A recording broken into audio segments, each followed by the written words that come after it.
جو بندوبست رب کرتا ہے، آزمائش آ جاتی ہے، بڑے بڑوں پہ آ جاتی ہے، لیکن بعض اوقات بڑی تکلیف ہوتی ہے جب اس بندے کو لوگ کٹہرے میں کھڑا کر دیں جس کا جرم ہی کوئی نہیں، اس شخص سے لوگ سوال جواب شروع کر دیں جس بیچارے کے خیال میں بھی وہ بات نہیں،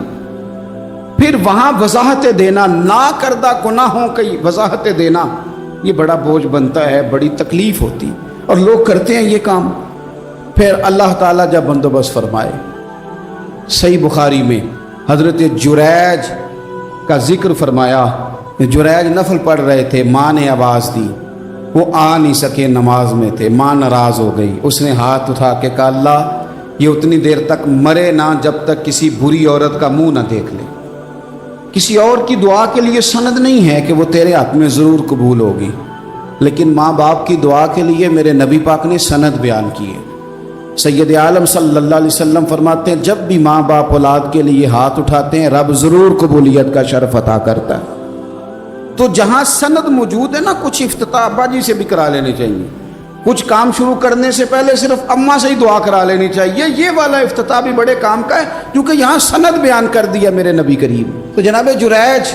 کی ماں ناراض ہو گئی، کہنے لگی اللہ اس نے میری بات نہیں سنی، اب تھے تو وہ نیک، لیکن رب کریم کی حکمت کا تقاضا ہے،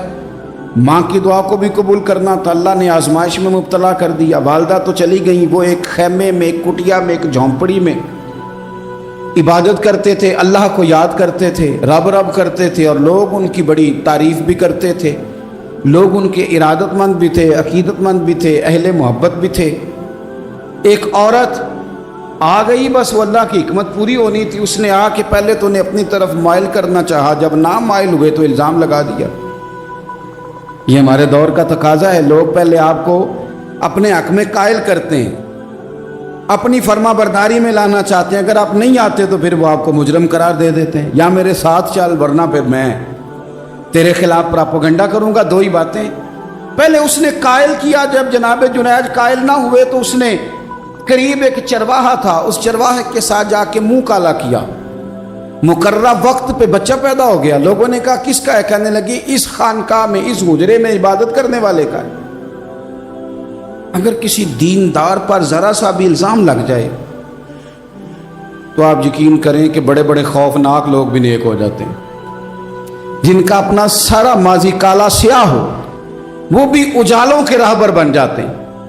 جن کی اپنی زبانیں ساری زندگی آلودہ رہی ہوں وہ بھی بڑے بڑے اعلیٰ سچ بولنے لگتے ہیں۔ اعلیٰ کچے میرے مکان کی دیوار کیا گری، لوگوں نے تو میرے صحن میں رستے ہی بنا لیے۔ بڑے لوگ آ جاتے ہیں، پھر بڑا کچھ کرتے ہیں اور بڑے بڑے خوفناک جملے کستے ہیں، بس کو نقطہ جو ہاتھ آ گیا ایسا جیسے گرنے کا انتظار کر رہے تھے۔ اب جناب لوگ اٹھے، احتجاج شروع ہو گیا، شور پڑ گیا، یہ بابا بڑا نیک بنتا تھا، نفل پڑھتا تھا، عبادتیں کرتا تھا، دیکھو اس کا حال کیا ہے کہ اس نے ناجائز بچہ پیدا کیا۔